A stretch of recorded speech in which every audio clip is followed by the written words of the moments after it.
नमस्कार.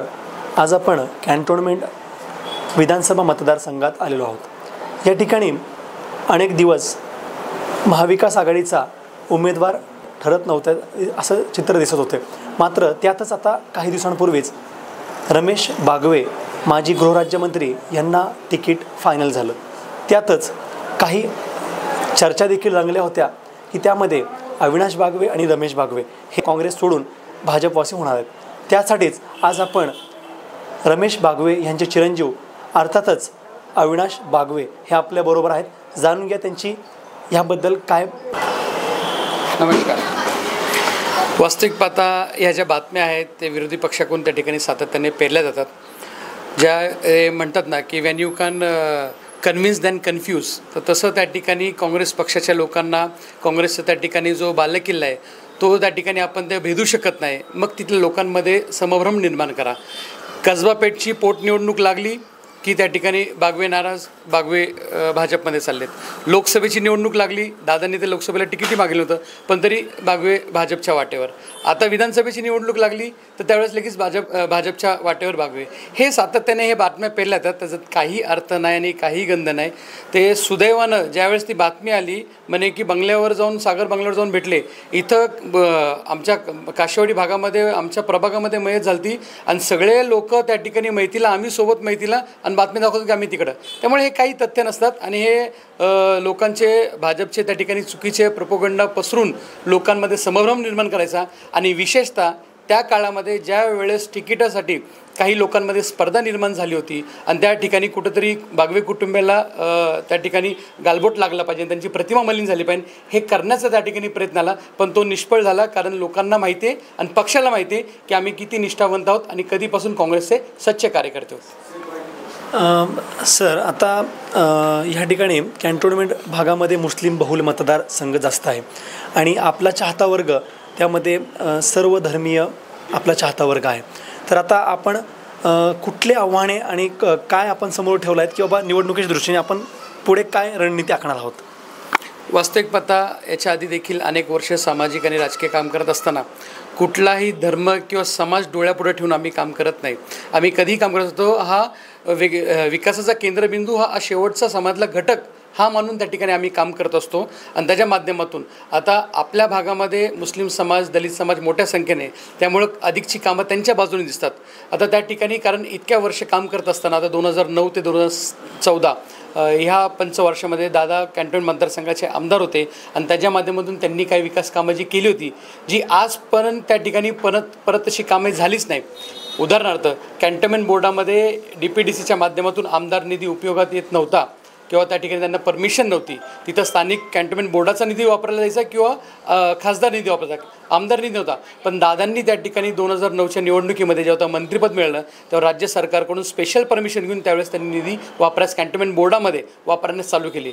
त्या ठिकाणी जवळजवळ 300 ते 350 सोसायटीमध्ये त्या ठिकाणी आपल्या DPDCची आणि जिल्हाधिकाऱ्यांची स्पेशल परमिशन घेऊन सोसायटीमध्ये कामं केली आणि त्या माध्यमातून अनेक विकास कामं केली, अनेक समाजासाठी कामं केली, अनेक क्षेत्रासाठी कामं केली. वैद्यकीय क्षेत्र असेल, शैक्षणिक क्षेत्र असेल, क्रीडा क्षेत्र असेल आणि त्या कामाच्या त्या ठिकाणी मतावर आम्ही त्या ठिकाणी आज लोकांपुढे जात आहोत. कारण मागच्या 10 वर्षामध्ये त्या ठिकाणी भाजपचे आमदार, भाजपचे खासदार, केंद्रात भाजपची सरकार, राज्यात भाजपचे सरकार, अशी परिस्थिती असताना कॅन्टोन्मेंटचा विकास त्या ठिकाणी खुंटलेला आहे. कॅन्टोन्मेंटचं त्या ठिकाणी विकासाच्या नावाने भकास झालेला आहे.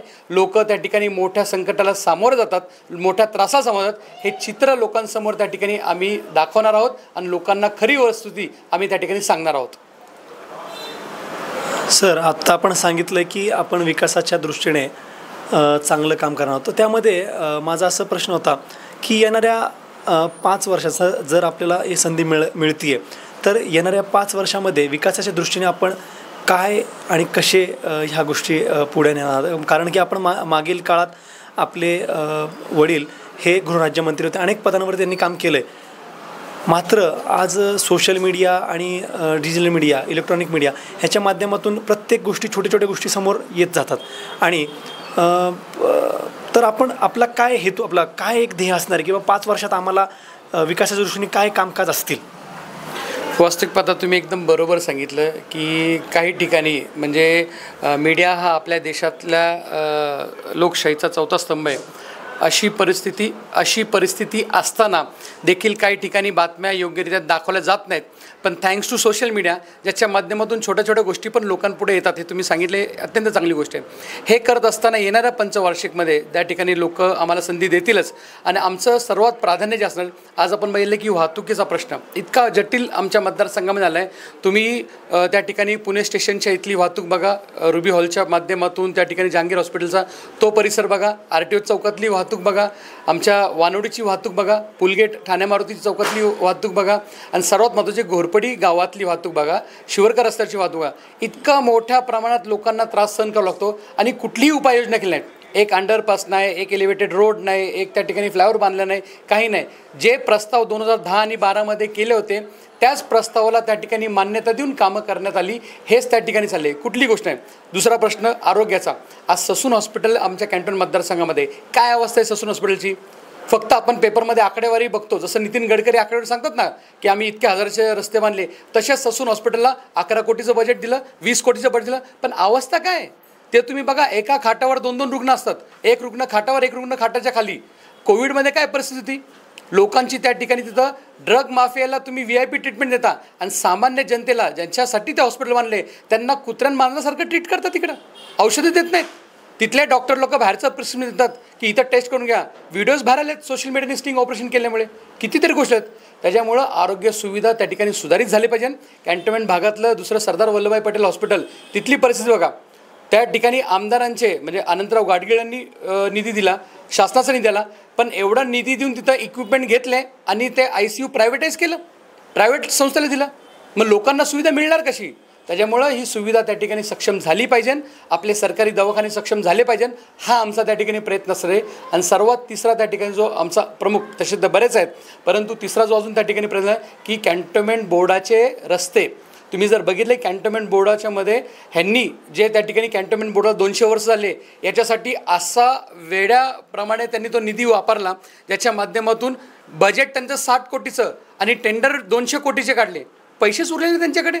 आणि राहिला त्यांचा जो GST आणि LBTचा परतावा, तो त्यांना 6-6 वर्षापासून भेटला नाही आहे. मग हे आमदार आणि खासदार काय झोपलेत का? केंद्रात त्यांची सरकार आहे.